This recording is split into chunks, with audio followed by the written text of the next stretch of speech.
किसान इनका राजला देख ले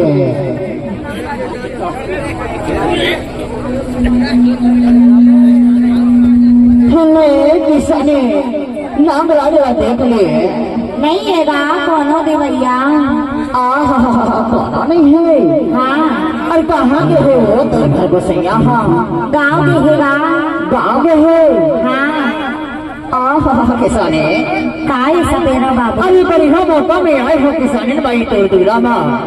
हाँ किसानी ने पगड़ी न पहनाई दे किसानी ने बाई पर जाए कोई किठाओ। हमारे घर में बीड़ी उड़ी नहीं पिएगा नहीं पिए। हाँ किसानी असली जगमोहराला इधे सिवा सांप है इधे बगडोमरा है इधे पहाड़ चिट्ठी है इधे सब में काला नागला लेके तो दूरा में आए हो किसानी। हाँ किसानी ना के नागराज के दर्शन कर ले किसानी। नहीं है कोनो देवैया सपेरा बाबू। ये किसानी काय सपेरा बाबू जब ये असली दूध न पीते तब बढ़िया टन खेत दिखाते और कहूँ नकली दूध धोखा से पी के थे ना। हाँ तो सीते थे किसानी किसानी नागराज के दर्शन कर ले दिखाओ।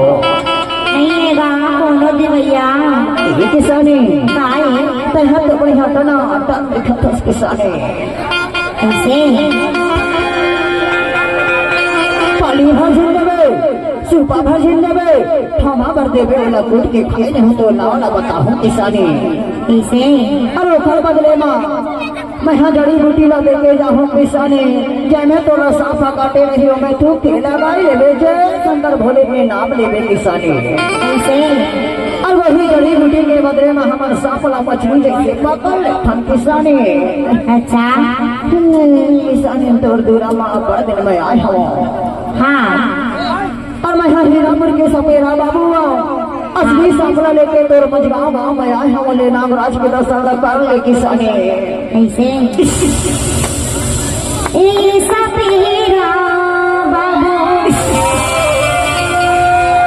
ए सपेरा बाबू तोर सांपला दिखाना ए सपेरा बाबू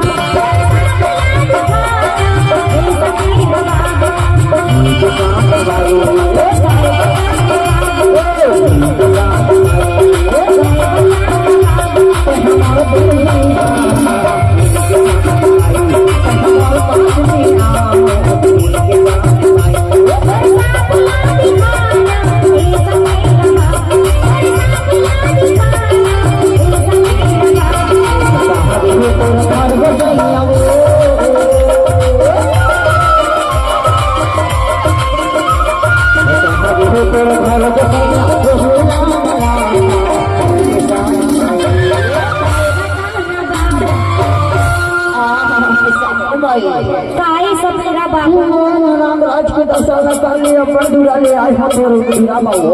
ऐसे ते हमारा दिल में आना किसान आई हमारे पास में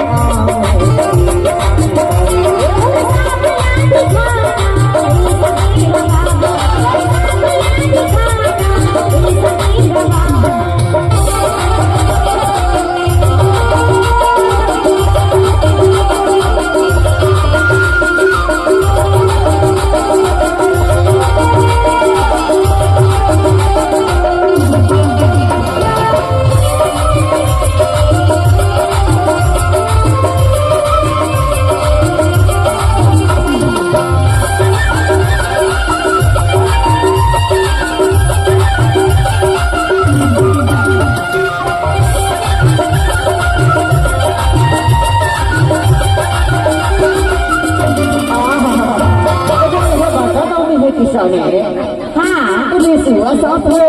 हाँ इधे काला नागला लेके तो दूरा में आए हम किसानी। ऐसे माँ बता बाबा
इधे काला नाग है, इधे बगड़मरा है, इधे पहाड़ चिट्ठी का भी घर दिखा के फोटो लाओ। हाँ ले नया के नागराज के दर्शन न कर ले किसानी तर जाए कोई की था कैसे इधे हमारे दिल में